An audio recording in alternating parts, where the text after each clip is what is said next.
Deuteronomy chapter 11. Rewards for obedience. You shall love the Lord your God, therefore, and keep his charge, his decrees, his ordinances, and his commandments always.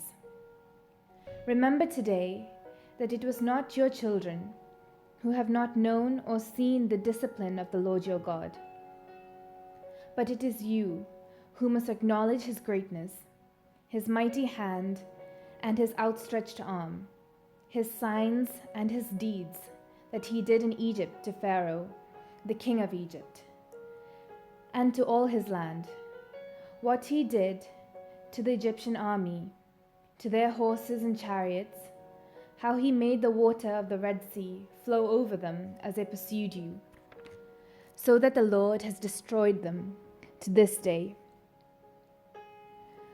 What he did to you in the wilderness until you came to this place, and what he did to Dathan and Abiram, sons of Eliab, son of Reuben, how in the midst of all Israel the earth opened its mouth and swallowed them up, along with their households, their tents, and every living being in their company.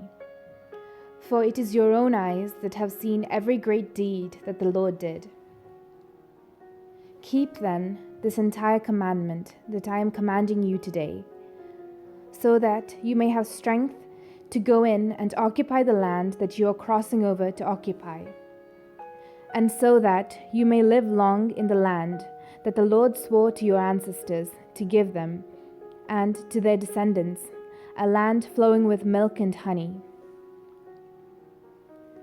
For the land that you are about to enter to occupy is not like the land of Egypt, from which you have come, where you sow your seed and irrigate by foot like a vegetable garden. But the land that you are crossing over to occupy is a land of hills and valleys, watered by the rain from the sky, a land that the Lord your God looks after. The eyes of the Lord your God are always on it, from the beginning of the year to the end of the year. If you will only heed his every commandment that I am commanding you today, loving the Lord your God and serving him with all your heart and with all your soul, then he will give the rain for your land in its season, the early rain and the later rain, and you will gather in your grain, your wine and your oil, and he will give grass in your fields for your livestock, and you will eat your fill.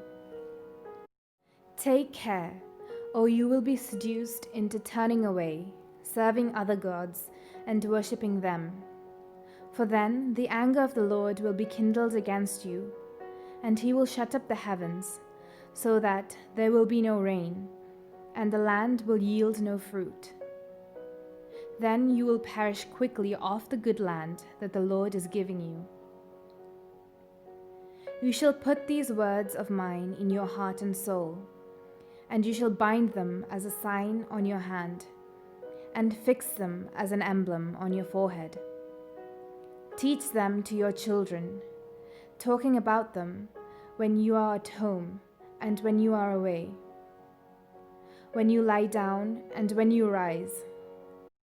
Write them on the doorposts of your house and on your gates, so that your days and the days of your children may be multiplied in the land that the Lord swore to your ancestors to give them, as long as the heavens are above the earth.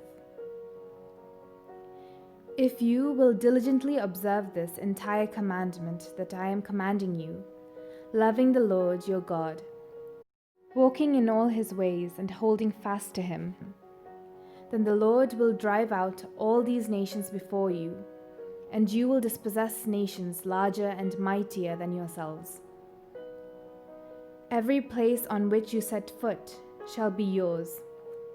Your territory shall extend from the wilderness to the Lebanon, and from the river Euphrates, to the western sea. No one will be able to stand against you. The Lord your God will put the fear and dread of you on all the land on which you set foot, as he promised you. See, I am setting before you today a blessing and a curse. The blessing, if you obey the commandments of the Lord your God that I am commanding you today, and the curse, if you do not obey the commandments of the Lord your God, but turn away from the way that I am commanding you today, to follow other gods that you have not known. When the Lord your God has brought you into the land that you are entering to occupy, you shall set the blessing on Mount Gerizim, and the curse on Mount Ebal. As you know, they are beyond the Jordan, some distance to the west, in the land of the Canaanites who live in the Arabah, opposite Gilgal, beside the oak of Moreh. When you cross the Jordan, to go in to occupy the land that the Lord your God is giving you, and when you occupy it and live in it, you must diligently observe all the statutes and ordinances that I am setting before you today.